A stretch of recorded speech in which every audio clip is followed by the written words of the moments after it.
Yo, we are in the box. It is a nice day in Baltimore City, and we are here in the HiM series. And we have a king with us. We're going to get to that. First, I'm going to introduce myself. I'm Queen from BLaKBoxxRadio. And I want you guys to subscribe to our website, BLaKBoxxRadio.com. And we also have an email if you want to get in touch with us, BLaKBoxxRadio@gmail.com. And that's BLaKBoxxRadio @gmail.com or .com. Subscribe to our social media. We're on Facebook. We're on Instagram. We're on Twitter. Holla at us. Holla Black. So tonight, we're in the box in our HiM series. And listen, guys, I am excited. We have Milton Lawrence. Welcome to the box. I'm excited to be here, Miss Queen.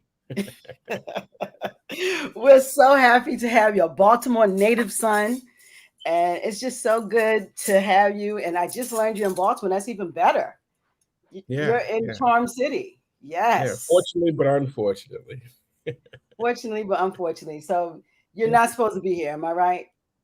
I'm not. I'm supposed to be in Cape Town, South Africa. But you know what I mean? When I guess when the universe speaks, you listen. And so, I was going to be hard-headed and go anyway. But did not want to get stuck because this is the first leg of multiple legs as I celebrate my birthday in the month of December. So I'm still excited about it. We have to switch up some plans just a little bit. That's all. Switch some plans, yeah. COVID, I'm telling you, COVID hits again. It has changed. Everything has changed. Every birthday, it's just an unbelievable move. It hits again. Oh my goodness. Yeah. Oh my goodness. So you can still celebrate your birthday, right? Absolutely. Every day. I'm telling you, I heard every letter of that word. Absolutely. Got it. So first, happy pre-birthday to you. We want to say that. And thanks for coming in with us. I saw your work on Facebook and I just had to get in touch with you. I did not know you were from Baltimore. I just want you to tell my Black Boxers a little about you, like who you are, where you started, where you went to school, that type of thing. Let's hear a little background, a little backstory. Sure. So obviously originally from Baltimore, from the east side of Baltimore, grew up right on Patterson Park in Ashland. My elementary school, because we're in a local city, you guys would know what that is. Dr. Raina Brown, 25, right on Chase in Patterson Park. That school has now been tore down along with the super pride that it was right next to. So I grew up right there. I grew up Round Way. That's what we call Round Way, down the hill. Went to Hampstead Middle School. And from Hampstead Middle School, got accepted into the Baltimore School for the Arts. I got accepted for both for acting and also for percussion, but they needed more percussion majors, so they took me down that vertical. And so stayed there for 2 years before getting kicked out, to be honest. And then went to my zone school, which was Patterson High School. And from there went into the military because I had a daughter on the way, my oldest daughter, which is 24. And so went into the military, spent 8 years in the Marine Corps. And that turned into getting a phone call about 5 years after getting out. I stayed in San Diego. I did 2 tours overseas. So when military people say tours overseas, typically that's either a duty overseas or you went to war, and that type of thing. And so the long and short of it is the 2 tours overseas. And when I got done with the military, I stayed out in San Diego. My sister called one day and said, "Hey, we want you to. No, mommy's not doing too well. I need some help." So I packed the family up at the time, moved back from San Diego back to Baltimore. And, became a full-time caregiver for my mother until she passed. And so my lifestyle today as a creative nomad, I contribute a lot of that to both my mother and my father because when my mother passed, she still had the song still in her. And she was one of the most creative women that I've ever met. Wow. Yeah. Wow. So you were in the military. So you were nice with the drums. No, I didn't know that. I'm learning some backstory. So you was nice on the snare. What'd you play? Snare drum? So I was acoustic drum. I was an acoustic drum player, but obviously if you go to the school for the arts, you have to learn all percussion, whether it's piano, whether it's snare, whether it's set. You get a great breadth of experience. Our mentors were actually the musicians that played for the Baltimore Symphony Orchestra. So that was a really great experience. And a lot of my friends now they've gone off to do amazing things. Warren Wolf, he and I, went to school together. He's a world-renowned vibraphonist, a musician and educator. Makiba Riddick was also part of that class that I was in as well. She's written for Rihanna and Beyonce, and now I'm not really into the whole name dropping thing, but I came up through with good company, and many of them have gone and done great things, and we're still friends to this day. Excellent. Wow. Okay, man. And so the drums, I'm learning some stuff, and then you went in the military, got out of the military, got to California, came back to Baltimore. So when did when did you pick up the camera? Was this, when did all of that come through? So I picked up the camera right when I moved back. So I worked as a defense contractor, and anybody has done any defense contracting work. I had a clearance, and transferring your clearance from one agency to another agency doesn't really go so quickly, right? It took about 4 months for me to get that clearance over to the agency on the East Coast.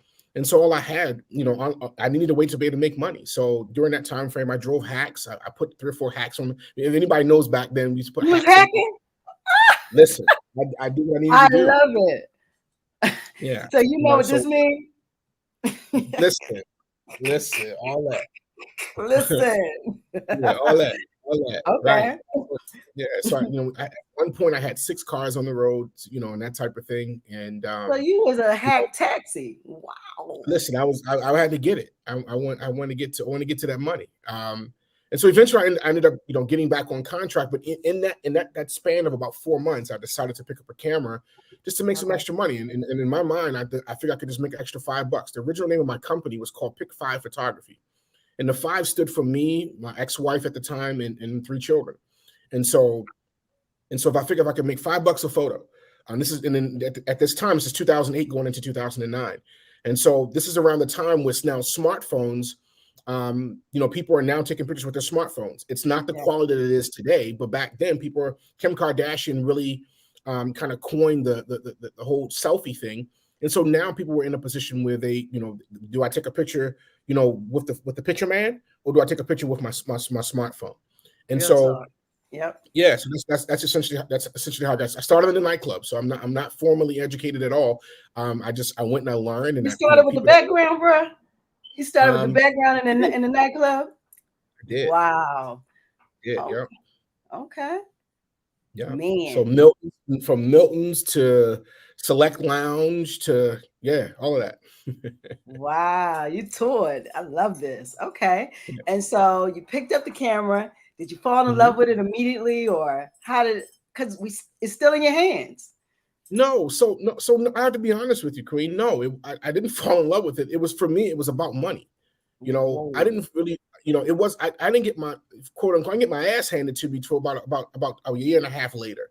No, it was about 7 months into it when I got my ass handed to it. And I'll tell you that story here in a second.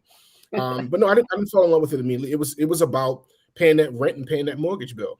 And that was it. I had you was trying to get the bag. That's it. Just the bag. That's it. That's all I wanted. Yeah. I knew, because I knew I had a job coming. It's just the question was when. You know what I mean? I've always made really good money, in comparison to, your typical black male living in the inner city. I've always made good money. It's just in between that time, you had to get out there and hustle and get after it. And there was no job that was beneath me. I get it. Okay. And so you knew the defense contract, you was gonna get your clearance, so that would give you a job. But right now we're in the photography. And so how did it become this career that we're into now? How did we get here? So about 7 months in, just probably it was my sister called and said, hey, her girlfriend is getting married. Can you come and, take pictures of them as they're getting dressed? They were using her house to get dressed in. So I went by, I took pictures of whatever the case may be. And I was so excited, Queen, that night after I got done shooting the wedding, I was the assistant of the assistant. And so because all the girls that were there, they were comfortable with me. Many of them, they didn't mind walking around with their robes on and things like that. After the wedding, my dumb butt took all of the pictures and I posted them to Facebook that day. That night, literally, probably like 11:30, 12 o'clock at night. I posted because I was so excited. You couldn't have. Oh, I did. And that was the thing back then, right? It was stupid because I wasn't the hired photographer. I was the assistant of the assistant. So you thought you could do that. So I woke up the next morning with the most professional ass chewing I could have ever gotten in my life from the wife of the photographer, which was the planner. And I rightfully deserved it, right? Wow. And so that taught me a lesson. And that was kind of one of the pivotal moments, one of the first defining moments of saying, okay, if you're going to do this, you need to get serious about it. You need to learn the rules of engagement. You need to learn all of the rules because you can't break them if you don't know what they are, right? And so the long and short of it is that's essentially what I did. I became serious about being an event and wedding photographer. So a lot of people look down on event and wedding photographers, but they travel the world. And I had no idea that you could do that. Fast forward about 5 years, probably 6 years, I go to a retreat hosted by the Munaluchi Bride magazine. And I'm there with some of the top Black wedding professionals in the world, right? And we're in Barbados. And let me ask you something. Is that something you pay for or you get invited to this retreat? No, you have to pay for that. So that's pay for that. Yes, you have to pay for that. I think I paid something like maybe $1,000 to go, and then travel and expenses and all that kind of stuff. So about $2,000 I invested into that to go, just to be in the room, to be in where the movers and shakers were. Yep. Everybody was super nice to me, and what I learned at that particular retreat was that there were different levels to creativity. Now it doesn't matter if it's photography, graphics, hairstyling, radio shows. There's levels to this, right? Yes. And so I met a gentleman, and his name was Jide Alikijai. He was from Nigeria, and what he basically said was, he says, "Man, I shoot about 40 weddings a year. 35 of them are out of the country."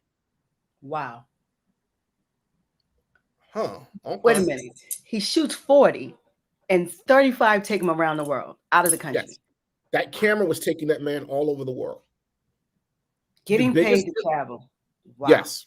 So they cover travel expenses. You know what I mean? They cover, you go where they go. You travel how they travel. And some brides, and in my case, I took what he said, and I applied it to corporate, because I had an in with that, because I was already working in that industry. And a lot of small defense contracting companies that were working for the government, they would do their yearly retreats. They would take their executives. They'd spend their yearly bonuses, but they would be in the Maldives. They would be in Bali. They would be in Australia. And so I took what he said and I just applied it to corporate while still shooting weddings, and that type of thing. And so that gave me the introduction to what life was supposed to be like, what opulence was, what the inside look to what money looked like real money. You understand what I'm saying? And I'm from the inner city. I haven't seen that, like real money. Yeah, real money, right? Where your money's no good, like literally, right? Wow. And so when it's private jets, it's villa homes with chefs and full staff and all that kind of good stuff. I'm from the inner city of Baltimore, baby. I don't know nothing about none of this, but I can get with it though. All day. Okay. Yeah. So that's you talk about endless money. Like money's no problem. Like let's just Okay. They were doing commercial and government contracts in the millions. So they had staff. 75, 100, 150 people on staff. So they were paying bills. It was just nuts. And so not only did I get a chance to see the lifestyle, the most important thing, Queen, was getting the mindset. Was understanding how they thought. And what I realized was that stuff had your name on it. You just had to position yourself to be able to go in and get it, which leads back to the conversation you and I were having a little earlier to go. And that was, as a Black men and as Black boys and girls growing up in the inner city, many of us are not asked what lifestyle that we want. Most of us ask, what do we want to be when we grow up? Exactly. And so consequently, we then live the lifestyle. The consequence to whatever you chose your path to be, you get the lifestyles associated with that. But what if you were to flip it on its head and you were to say, okay, choose the lifestyle that you want and then pick the vehicle that allow you to get there? This is a moment. You said choose the lifestyle that you want, and let's find a pathway to get there. Not who you want to be, but the lifestyle you want. Yes. Whoa. And so the net result of that, Queen, is that life now becomes the vacation, and then work is the escape. Whoa. Whoa, man. So, in all actuality, you flipped it and said, this is the lifestyle I want. Yes. And photography was the path to get you there. That was the one of the vehicles, yes. One of the vehicles. Wow. So, because always it takes more than one. I always believe multiple streams, but I agree. Yeah, multiple streams are very important. But if you choose a lifestyle, you'll find the streams to fuel that lifestyle. I agree. I think that what a lot of people make the mistake of doing is spreading themselves too thin. They take that saying of multiple streams of income, but they think that you have to have 7 different businesses, and that's simply just not true. That camera can do amazing things. If you look at the various things, if you look at your genre of what you do, for me, it's photography and video production, but the tool is the exact same. It's the same camera. So that camera can do photography, that camera can do video, that camera can do live streaming. There's an entire audience of people who want to learn how to do photography. There's coaching. There are people who want to learn how to shoot themselves, right? We have a product that's called DIY self-portraits, because now, remember that camera we were talking, that cell phone that back in 2008, 2009 wasn't that good. Today, you can do an entire photo shoot with. That's an entire, yes. Right. So those seven streams of income doesn't mean I need to have 7 different businesses. You can take the single thing that you're doing and literally, you know what I mean, look at all the different ways you can monetize that one thing. And that way you're staying in your zone of genius while still taking care of yourself. You're dropping dimes tonight, Brother Milt. You're dropping them. I love it. I love it. And that's true. Is sometimes we do spread ourselves thin, because you have all these things going on and you can't really focus, and nothing you're doing good or nothing you're doing well. Right. You know, and if you take this one, like the one camera, and utilize it in the many ways, because they videoed my Nikon videos, you could set a cord to it, and like you said, a live stream out of it. It does about 15 things as one camera. Yep. It takes it. Wow. And if you utilize that, that's like 4 or 5 streams right there. That's it. Yeah. Ooh. The images themselves and the videos themselves, like the assets that are created from the camera, right? Other streams of income. Like, so when I take a picture, if I take a picture for a corporation, an individual who needs a regular headshot may not spend more than maybe $200 to $300 for a headshot, right? Okay. But that headshot for the Ann Casey Foundation, which is one of my clients, right? Yes. They'll pay anywhere between $300 to $3,000 for it, because because of the way they're using the image. The value of that image is different, right? So we're hearing about NFT, we're hearing about NFTs, we're hearing about all these different things. Those are all optional verticals for you to make money from that same skill set of photography, the skill set of photography or storytelling. Absolutely. Yeah. And it just breaks into filmmaking, you know. Absolutely. But you're still using a camera. Let's talk about it. And filmmaking is the basis of everything. The TikToks, all of that's filmmaking. I mean, all of this, people don't get it. All of that, you need film. You need those skills. The editing skills are all the same. It could be applied to so many different things. You know. Absolutely. Yeah. Wow. And this technology has changed the way you can utilize anything, Mel. Yeah. So Wayne Gretzky said that, one of a reporter asked him and said, "Hey, why?" He's one of the greatest hockey players of all time, and they asked him what do you contribute most of your success to? He says, "I don't skate to where the puck is; I skate to where the puck is going." And for many years, I've said, you know what I mean. These phones, right, is going to change the game, and they have. 2006, 2007, I was saying, I'm sorry, not 2006, 2015 and 16, I was saying you will start seeing entire weddings shot with phones because the quality will be just that good. Today, Entire weddings are now shot with phones. I'm I don't telling mean you, guests. I don't that's mean the guests. I'm truth. talking about like professional video are being shot with these phones. The So resolution is amazing that they've come up with these phones. This iPhone 13 is a killer, and some of them Samsungs too. The cameras on these phones are unbelievable, and so and the phone can do so much within. Yes, and it can be it's an entire production. It's a an entire production studio. tool. Yep. Yeah. Wow. So what do you shoot with? Let's get there. Let's talk about device. What you shoot with? Nikon, Canon? What you got? So it depends on what I'm doing. When I'm just traveling around, just kind of just moving around the country, I normally just have my phone, and I have a Fuji X-T20. Okay. So it's small and compact. Something I can just toss in my pocket or toss in my bag or something like that. And it's not big and bulky. It's a small camera. It's a small camera, and the quality of that's going to be 10 times better than the phone. Okay. And that type. So that's kind of my go-to every day. It's a 27mm lens on it, Fuji X-T20. You can buy them for probably under $1,000, and they're worth their weight in gold. Right? It's just a good camera. It's a mirrorless camera. It's just a good, solid camera. You know, I'm writing that, buddy. What'd you say? A Fuji X-T20. Yes. Right. You can get them used. You can get them brand new. Whatever. That's kind of my go-to when we're doing production.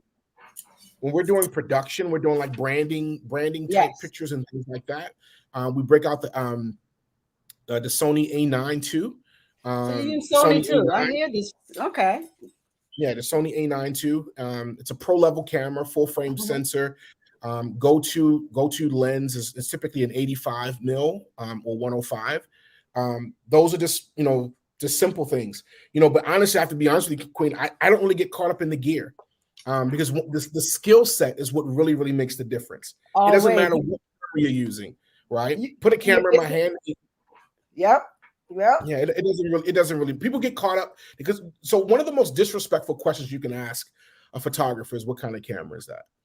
You see a picture and you ask, what kind of camera is that? Because what you're insinuating, you're saying is it was the camera that did it. That's doing the work. Cameras are computers. They're stupid. Right? They do what you tell them to do. So most people don't know that, but yeah, it's we don't know, we don't know. So let this be, you've been put on notice. Like, it really is a skill, right? So yeah. It is a skill. It is that. And that's why they have automatic. So you can press the button because most people don't have the skill. Let's be clear.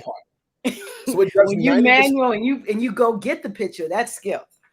That skill. So honing this skill, how did we get to that? Is that just trial and error because you didn't go to school for it? Right. You self-taught. I know you did a lot of things to get here. So how did this process go? There's this thing called the gym. I got in there and I practiced when nobody was watching. Is that right? So the world is watching now. So now you get the accolades, right? So, I practiced. That's it. I did it when nobody was watching. I did it when it was inconvenient as hell. I stayed up late at night. I'd taken, YouTube was my best friend. Another resource is like a resource called Creative Live. This is one of the first platforms where seasoned photographers were sharing their knowledge, because back in 2008, 2009, no photographers were sharing their knowledge. Nobody. So fast forward 2010, 11, when Creative Live came on board. Now, and there's tons of different platforms now. You have Udemy, you have all different types of YouTube, all kind of stuff. But back then, nobody was really sharing their information. So you had to get up and just make a bunch of mistakes. And so that's the reason why I'm in the position that I'm in now, where I'm now teaching what I know. Because again, nobody was teaching it back then. And there's a lot of resources that are out there now. It's just connecting with the person that resonates with you. Absolutely. Absolutely. And YouTube University, you can learn everything. I'm telling you, YouTube University is unbelievable. It is. Yeah, it is. And so I think after YouTube just gave away all the game, it's so many other people just giving it away, because really the way that you apply knowledge is going to be personal. Yes. So no matter who you teach, they're going to put their application to what's taught. So that's what make it theirs. For sure. Wow. Well, I found it to be the opposite.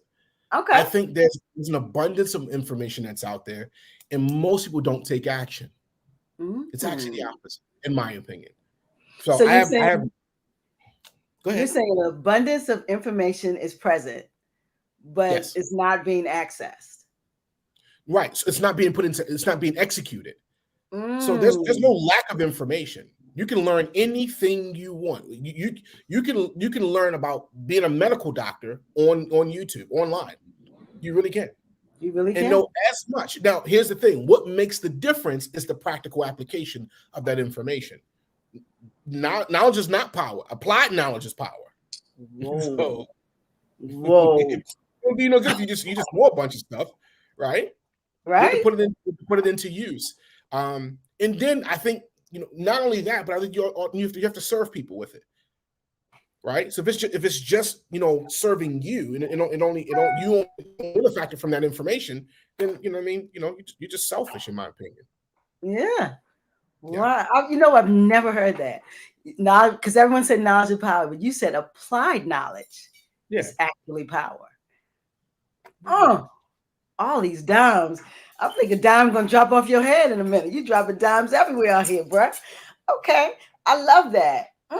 So now we are doing photography. You're actually doing more than photography. You're creating content. You're filmmaking. What's your love? Because photography. So photography, video, all those things are just tools.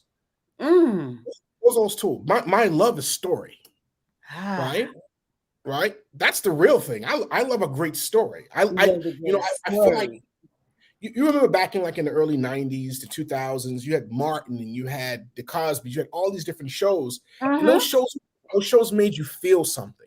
Yes. Like today, I feel like a lot of the shows that are on TV right now, they really play at a very low frequency, right? And for those who understand what I'm talking about, so you don't feel nothing from the Housewives, or you don't feel nothing from that, bruh? You looking at me like whatever. You don't feel nothing from hip hop. I catch this. I catch this argument. And here's the thing, that is training a certain amount of people. That entertain. I listen. I think everybody has a little bit of up in them, right? And there's nothing wrong with that. But I feel like I'm a meat and taters type of guy. I want substance. Yes. Right. You know what I'm saying? So a good story really resonates with me. And so I feel like that's something that's missing in the industry right now. And so right now we have the ability to go direct to consumer. So now you can create stories and you don't have to go through the Netflix and the Amazons and the ABCs and all the various networks. You can create content now and go direct to consumer. And those who like your content, you become the magnet. I.e., this interview came from, I didn't know you from a can of paint. All I was just doing what I enjoy doing. And then you become a magnet of those who want to hear more about your story. Exactly. You hit me with the DTC. I came running. Direct to consumer. I was right on it. Yeah. And that is true. And that's why technology is such an amazing piece of what we can use for everything. It allows you access into places that people controlled for so long. It's a disruptor. Exactly. It is absolutely a disruptor. And to the point where I think the folks who created didn't know it would disrupt as much. Absolutely. They were They learned to govern it. Huh? That's why in places like China they govern it, because they know how creative the people really are. So if they ever got an ounce of the power of being able to go to take your message direct to consumer or direct, so let's say you're in politics or whatever, and you can go direct, you can disrupt entire governments because information moves so fast. Absolutely. So you're to your point, you're right. It is that disruptor is so true, and that is why certain governments does. You're right. They actually govern it. They don't play, but you being able to utilize it at will. And I think a lot of things. America is so free. Well, they say it's free, but they say it's free, but we have so many things at our fingertips. I even think the quality of programming technology has changed that, where people are not even waiting for the story. They're developing all of this stuff, and it's not really a development of a real story. It's just something for you to see. And so we get into this reality TV. Reality TV feels good because it's like microwave TV. You know, it's not real to me. You know, I don't watch TV, so but I don't think there's quality programming on TV. So that's one of the reasons. And if I were to watch it, I would kind of pick what I would watch. You know, like a la carte. Right. You would kind of curate what's going into your brain, because again, it affects us. It helps from a health perspective across the board, right? So I agree with you. You know what I mean? You know, picking and choosing what you choose to to put into your brain, and you know, to see what frequency you're going to operate on, right? Because if you're at that low frequency, you know, this is where sickness comes from. This is where a lot of those things come from, and no one understands what you know, that's the source of it, right? You think it's because of the food. Yeah, it's the food. It's the visual food in the food you put in. It's a lot of things. Yes. Wow. For sure. Yep. You can absorb a lot of trash through your eyes, through your mouth, through your ears. And the people you hang out with. Ooh, you better say it. Ouch. Yeah, right. That is so true. Let me ask you a question. So you're doing this content creating. What is the next step? What do you see yourself doing next? Because you're doing everything. So what do you see yourself doing next when it comes to content creating? Great question. So I feel like there's a major play, and my goal is to position my toll booth on the freeway of this thing I'm going to share with you. And that is, you know, right now, there's a great appetite. These smartphone companies have done an amazing job of creating technology that inside everybody has these smartphones, and they can do an amazing job. What's missing, there's a triad. The triad is you need a device that can capture pictures, right? The second thing is, you know, there is this need for consumption of content. People are looking to be entertained. They're looking to have something to be able to follow. And so if you're an entrepreneur, my audience are specifically women entrepreneurs that are starting their businesses, and they're looking for ways to be able to create content that's going to attract people to them, right? So they have this amazing device, but what do I do with it? How do I use it? I've tried taking pictures of myself. I like taking selfies and, you know, different things like that. But I don't like how my pictures come out. So my next is what we're working on right now, and that is empowering 1 million women all over the world to be able to build their confidence through self-portraiture. So teaching them how to take self-portraits, how to not just take regular selfies, but how to take full body pictures using nothing more than their smartphone or a small little DSLR camera, right? They've already spent the money. You already own one. Now let's just, you convinced yourself and you lied to yourself and say, you know what, well, you didn't lie. You convinced yourself, I'm going to spend $1,000 to $1,500 on this phone. And I'm going to take dope pictures of myself, right? But you know what I mean? You stop at the selfie. But do they have to be self-portraits though? Do they have to be self-portraits? So that's, you asked me what vertical am I going, what lane, and what's my next? That's my next. So my ultimate goal is not the picture. My goal is for women to build their confidence. That's just, I think so here's the thing. Confidence comes from practice. When you've done something over and over again, you're confident at it, right? So a lot of women beat themselves up because they don't like how they look in their pictures. But the reality of it is they haven't really practiced, and no one has showed them that no, that's not just one type of selfie. There's 6. Yeah, this is about to be a master class. Don't stop. Thank you for that. Thank you for that alley hoop. So we have an entire master class. It's called DIY self portraits, right? Yeah. Whoa, really? What's it called? DIY self portraits. Do it yourself self portrait. I'm with you. I'm with you, man. That was the alley hoop I didn't even know I was giving you. I appreciate it. Yeah. No problem. So to answer your question, so my next is scale, right? Is impact and scale. How can I impact the most amount of people around the world with this gift that I have, right? And how can I scale it? And I come from the school of thought that the more people you help, the more that you get, right?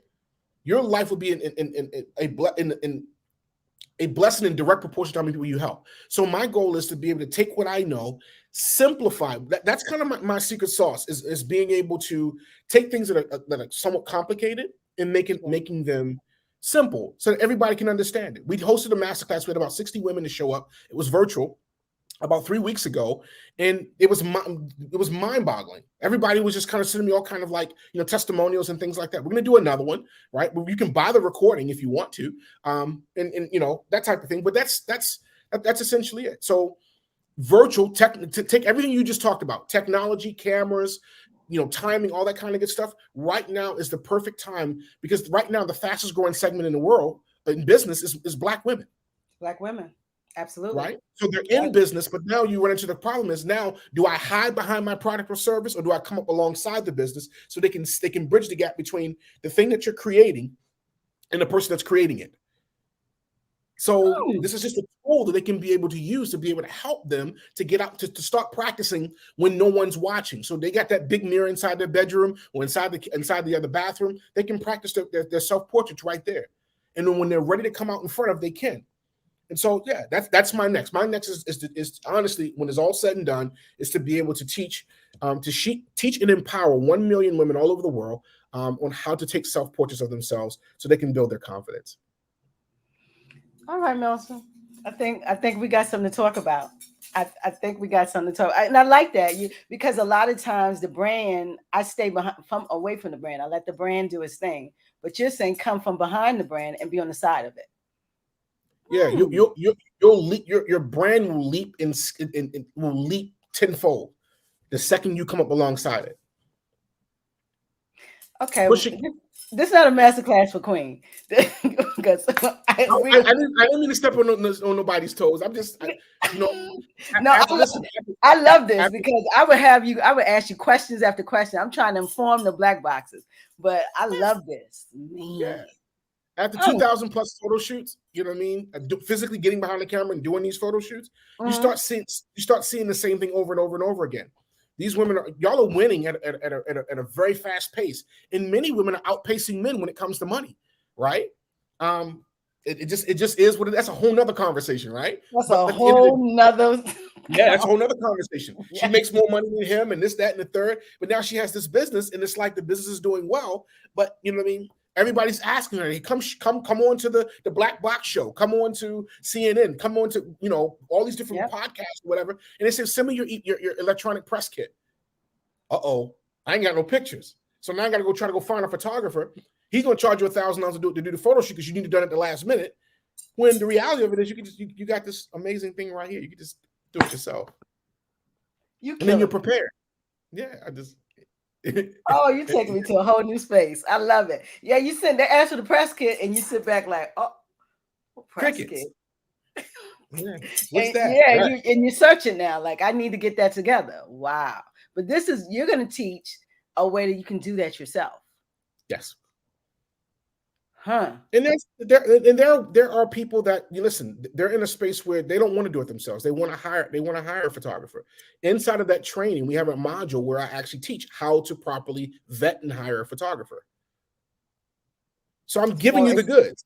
That's either way. So your game could be hire or do it yourself, whatever. Yeah. Yep. You can practice on your own. And what this is really good for is so that you can practice posing. So you can walk into that, even if you hire a professional photographer to do your photo shoot, you can walk in it. You can walk in it with confidence because you've learned the different poses. You learned how to contour your body and how to position yourself so that you look as amazing on camera. Your good side. So that part. Your good side. And all the angles and all that thing. Yeah. Oh man, you're teaching on here, man. Okay, so I know a lot. You're gonna get a lot of love from that. We're women are gonna be on that. Yes. So if someone wanted to find out, what would they do? They go to your website. How do they find out about something like that? So for all your listeners who may want to follow me and want to learn more about that class, you can go to DIY Self-Portraits right on Facebook. You can just go to DIY Self-Portraits and it has my name there with it, and just join the group. It's free. And so you can join the group, and if you're interested in actually purchasing the course, just let us know. Let me know. Let me know that you know that you learned about us, from Queen's BLaKBoxx Radio, and then I'll send you a 50% off discount. Love it. I love that. I listen. I think you got a customer talking to right here. I need to learn some of that. Carol Ann said the press kit is a game changer. She said she It found is. out the hard way. So, and Yeah, she's right. it's a must have. If you're building a personal brand, ladies, you know what I mean, for all ladies and gentlemen that are entrepreneurs, if you're looking to if you want big brands or big media companies, radio shows, podcasts to be able to talk about you, interview you just like Queen is interviewing me right now. You have to be prepared. It is not it's not something you just show up to. They will send out a request saying, hey, send me over your electronic press kit, send me over your bio, send me over your headshots, send me over those things so we can promote you, right? And if you don't have those things, then you're not prepared for success and you're going to get passed over. Wow. That's true. That part. That's yeah, true. It's true. That's true. Yeah. Because, you know, I asked too, like, can I get some headshots? Can I get your bio? Because I want to know who I'm talking to. And right. that is so true. And when someone doesn't have it, I'm stumped. Right. You know, wow. Whew. I'm learning a lot, Brother Milton. I'm learning help them help you. I feel like help them help you.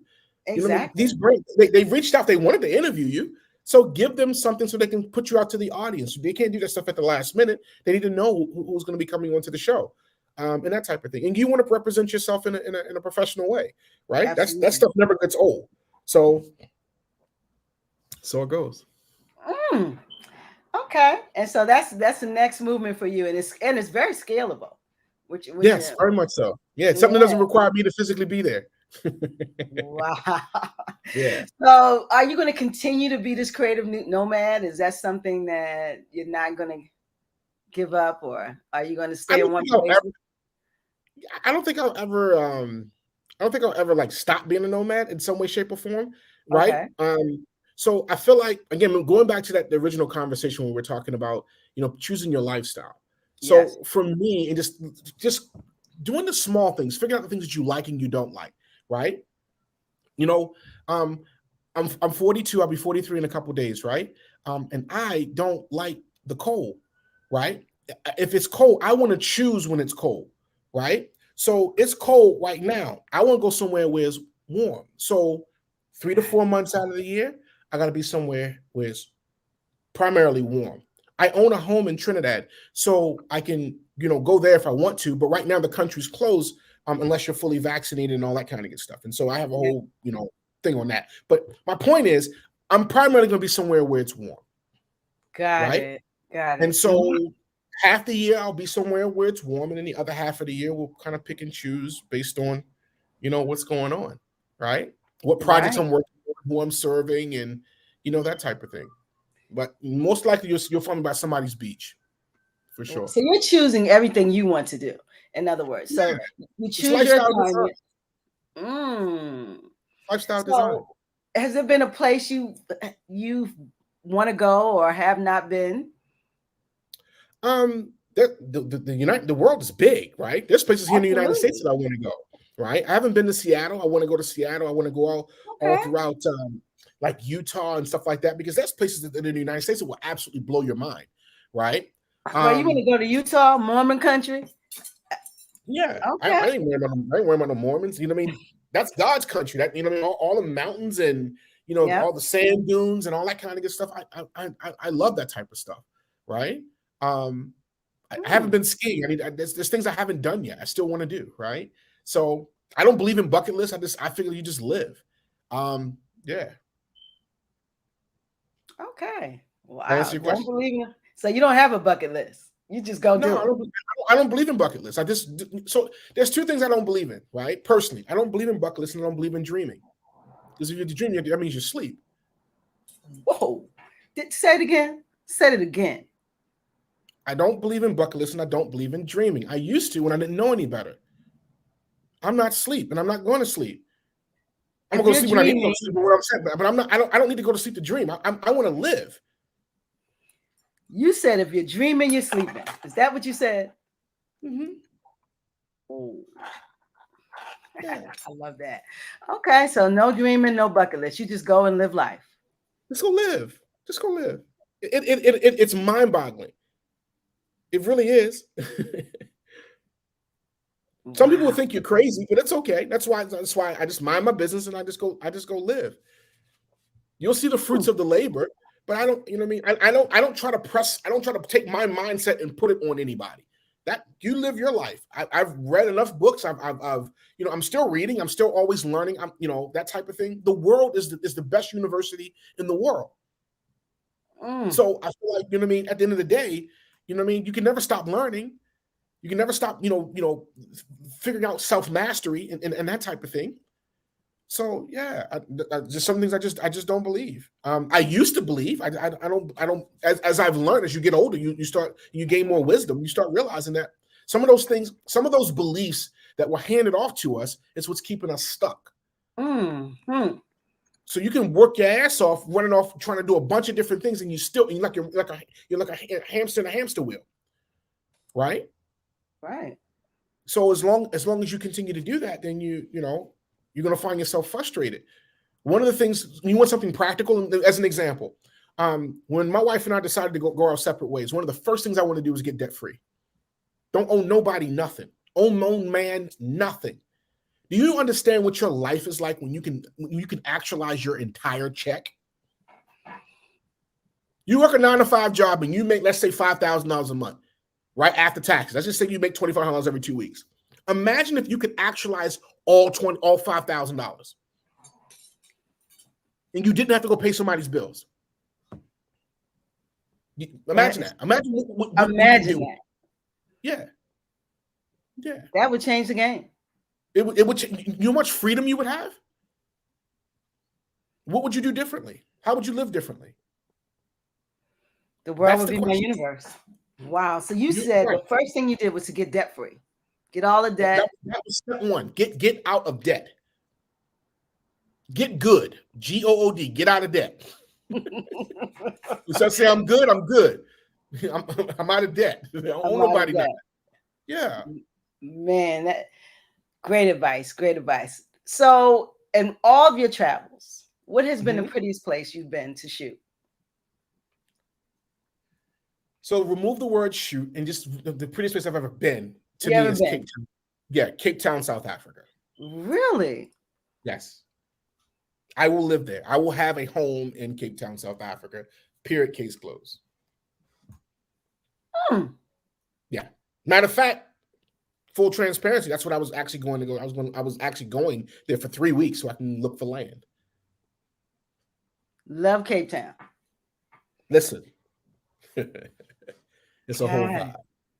It's where the Indian, it's where the Indian and the Atlantic Ocean meets.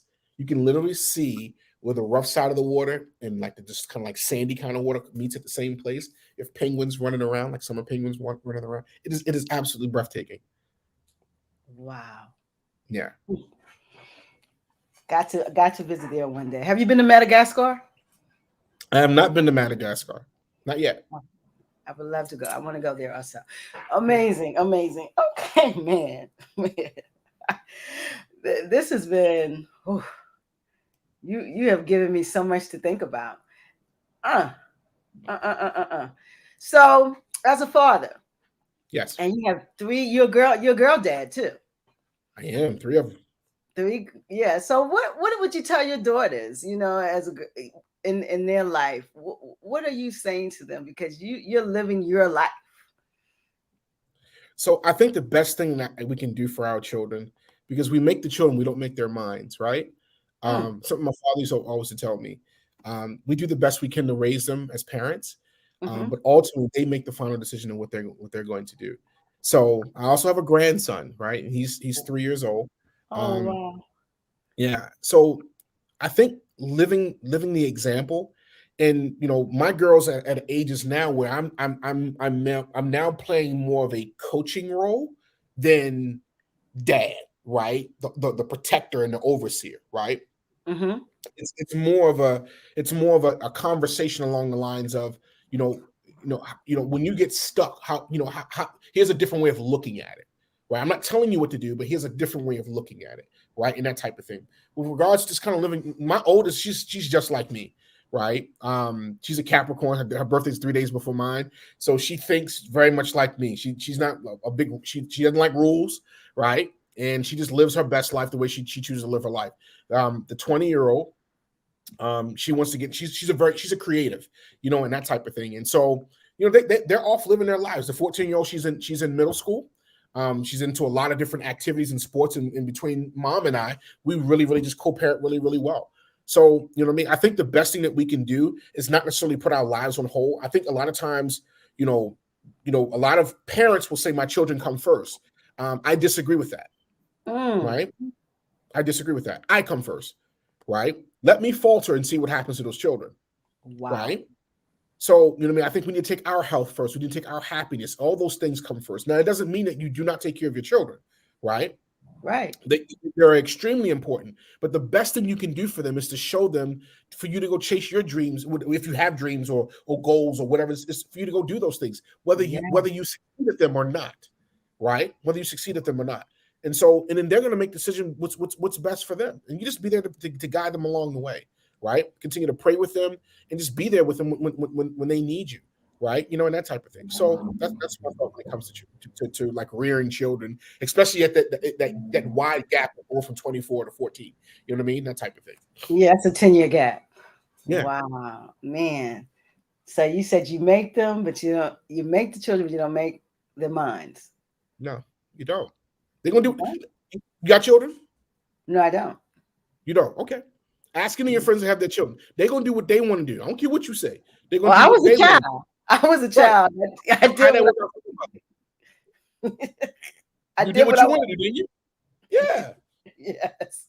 So that's true. You know, my parents made me, but I did what I want to do, and that's what children do. You still doing what you want to do. I think here's what's crazy too. I think we have to celebrate the differences, even if they don't go the path that we would have wanted them to go. Right? And so there are family members. I'm going to say something that's probably really controversial, and I really don't care. Take it or leave it. I had a lot of cousins, older cousins. These are not my children, but my older cousins that ended up on drugs and you know, they got strung out or whatever the case may be. Some of them have passed on. Some of them have gotten themselves together, and some are still out there in the streets. Right? Here's the thing: if you sit down and you talk to them, they don't have any regrets. Now, my aunts that raised them, I mean, they grew gray hair early. They were stressed out. You know, many of them had strokes, heart attacks, chasing after these kids because they weren't doing what they thought they ought to be doing. And you know what? When you ask the kid, these are grown-ups now, like they're older than me. They lived their best doggone life. They was high as a kite doing what they wanted to do. They enjoyed their doggone lives. That's the truth. They did. That's the truth.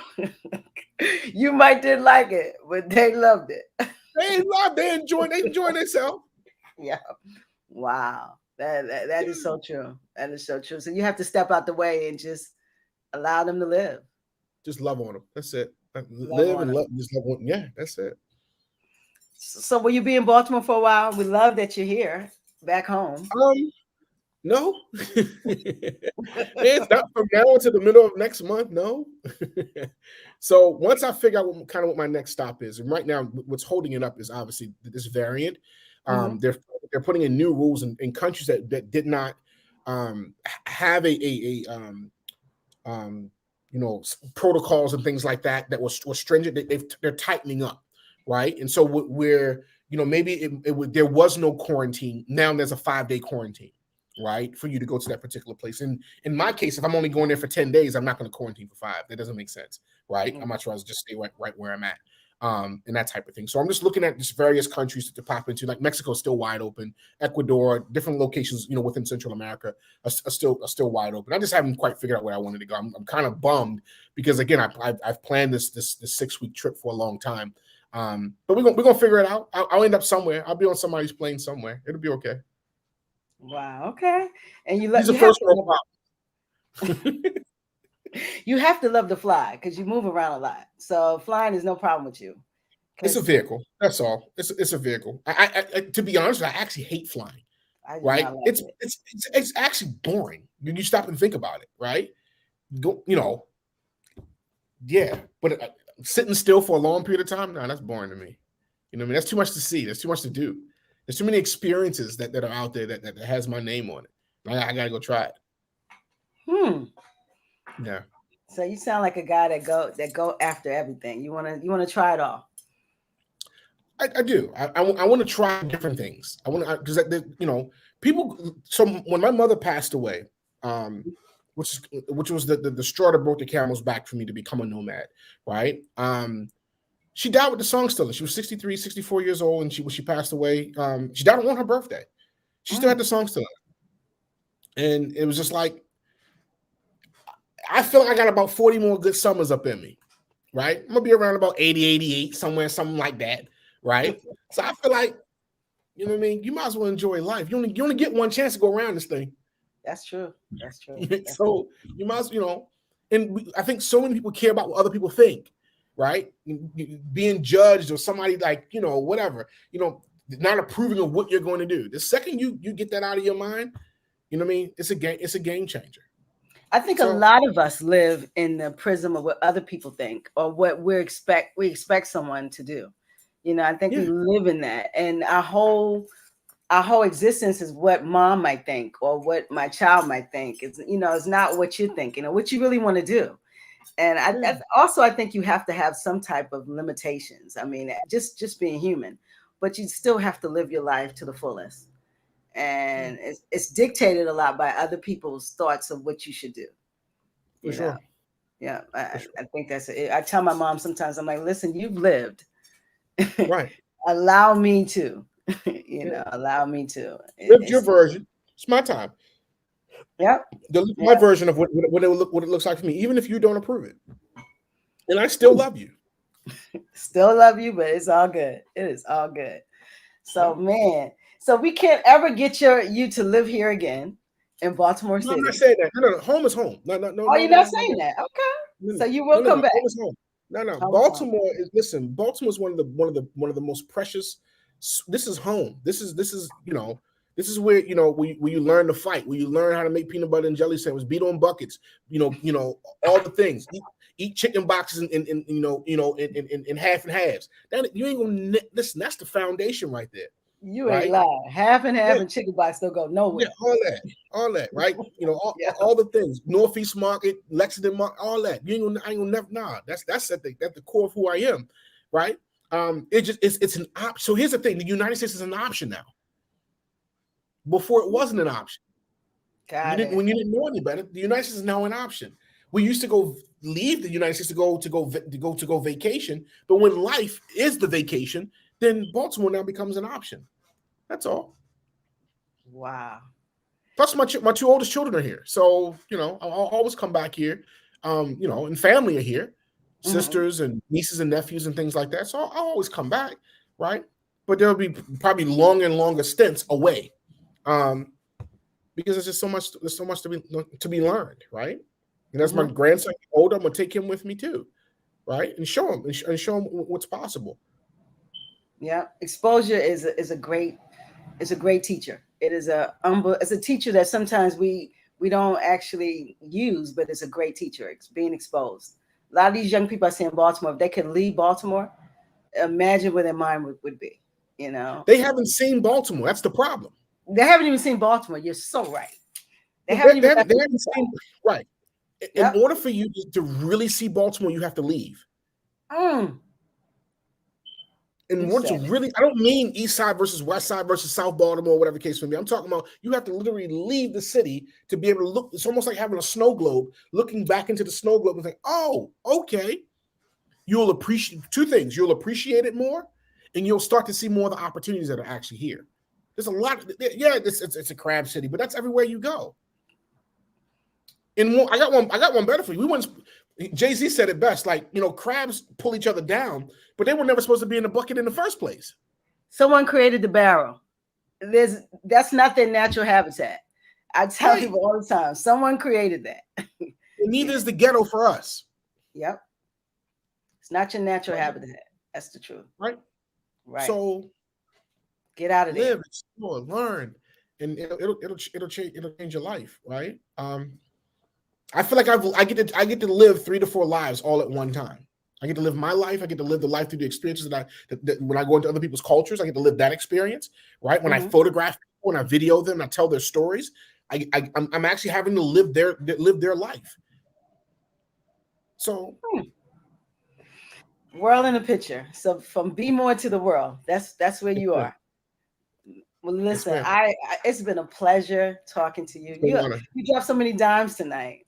I couldn't write them all, but I put a lot in the chat so folks can. I appreciate it. And I hope they definitely come back and source this video. This is amazing. You have to come back. I hope you come back to Baltimore and we could break some bread together and just really talk. Absolutely. Yeah.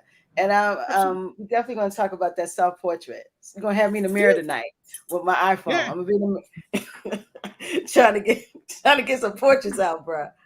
Absolutely. Why not? You got to be ready. We want to see you take BLaKBoxxRadio to the next level, right? Absolutely. And so, you know what I mean? There's various distribution networks that could use this content, right? I love, how you're curating, and celebrating, Black success, both men, women across the board, stories. Yeah. So yeah, you know what I mean? It's just, you have to choose to take it to the next level. And when you do, more people will be served because of you. More people will be celebrated because of you. So yeah, we need you to win. We need you to keep going. And I'll come back as many times as you need me to come back to, to get the message out. Brother Milton, I appreciate you so much. Listen, come back. We're going to stay in touch. You're going to come back. And I want to talk to you in like when you're out of the country so I can kind of see where you are. Yeah. Especially if you're in Cape Town, you got to show me that Indian Atlantic Ocean, that line. I need to see that. It's pretty dope. It's pretty dope. It sounds dope. It sounds so dope. You said summer penguins. Never heard of such. Yep. Wow. They're running around. They're running around down there because it doesn't get cold. I think the coldest it gets maybe in like the late 50s, early 60s, but it doesn't really get cold. Summer penguins. You think of penguins and cold. I call them summer penguins because it doesn't get cold there. Wow. Yeah. Guys, that's something I really want to experience. So listen, it's been a blessing to have you. We appreciate having you. Thanks for coming to BLaKBoxxRadio to give us some of your genius. You have been in the KinG series, and we really appreciate. Can you give us some deuces? We boxed up and out. Wow. Don't go nowhere. Don't hang up yet. Okay.